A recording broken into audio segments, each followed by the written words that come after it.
আমি জানতাম তুমি আমাকে ফাঁকি দিয়ে যাবা না। মাহিন, তুমি এখানে কেন আসছো? লেট করে ফেলছি, সরি। তোমার মামার উঠানোর সুবিধা না, বুঝছো? 500 টাকা দিয়ে বলছে এখান থেকে চলে যাইতে। 500 টাকা দিয়ে আমরা দুজন যেতে পারবো না? আমি তো কোথাও যেতে পারবো না মাহিন, আমাকে এখন চলে যেতে হবে কোথায়? নতুন ঠিকানায়। কেন? তুমি না সবসময় বলতা তুমি আমাকে ছাড়া বাঁচতে পারবো না। আমাকে ছাড়া কিভাবে মরে গেছো বল? আমাকে নিয়ে যাও প্লিজ। মাহিন, তুমি চলে যাও। কালকে জ্বরে কাঁপতেছিলা, বেহুশের মতো পড়েছিলা, তাই ঘরে এনে কাপড় চোপড় বদলে শুতে দিছি। আর এখন বলতে যাইবে না? তুমি তো কালকে বেশ সরের মতো কাপড় উপর পড়েছিলা। আল্লাহ আমার উপর রহমত করছে যে এলাকা কেউ দেখে নাই, দেখলে আমার মান সম্মানটা কোথায়? এই গ্রাম সাইডা, বাড়ি ঘর সাইডা, বউ পোলা পেলে আমার পলা যেতে হইতো। দেখো বাবা, আমার ঘরে একটা মেয়ে আছে বাবা। গ্রামের কেউ যদি জানে যে তুমি আমার ঘরে থাকো, মান সম্মান থাকবো না বাবা আমার। তুমি যাও গা। তুমি তো এখানে থাইকা শুধু আমার মান সম্মান নষ্ট করতেছো না, মোরও মান সম্মান নষ্ট করতেছো। তোমার কাছে হাত জোর করে অনুরোধ করি বাবা, তুমি যাও গা। এরপরে যদি তুমি না যাও, তোমারে কেমনে বিদায় করতে হয় সেটা আমি জানি, কিন্তু বাকিটা তোমার ব্যাপার। কি খবর? আচ্ছা, আপনি কি পাগল?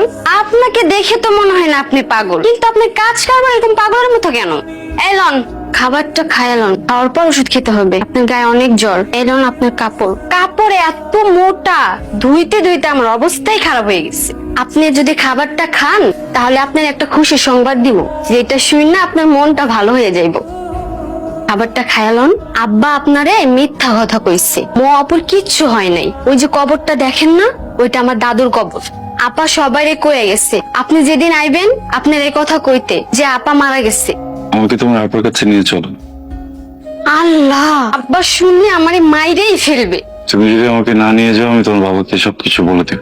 আচ্ছা ঠিক আছে, আপনার আমি লইয়া যাবো মাগরিবের পরে। তাহলে একটা কথা দেন, আব্বারে কিছু কইবেন না? বলবো না। আচ্ছা, আমি একটু বেরোচ্ছি, আবার একটু দেখে আসি। ঘন্টা 2-3 সময় লাগতে পারে। তুমি ভিতরে গিয়ে দরজা লাগিয়ে বসো, আমি এসে তোমাকে ফোন দিব। এর আগে দরজা খুলবা না। খাবার রেডি আছে, আপনি খেয়ে যান।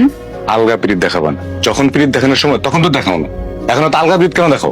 মানে আপনি ভুল বুঝতেছেন আমাকে। আমি বলতে চাচ্ছি যে কিসের ভুল বুঝতেছি? ভার্সিটিতে পড়াশোনা করছো বলে মনে করো তুমি সব বুঝো, আমি কিছু বুঝি না। না মুখে মুখে কথা কম বলবা, থাপড়া। যাও।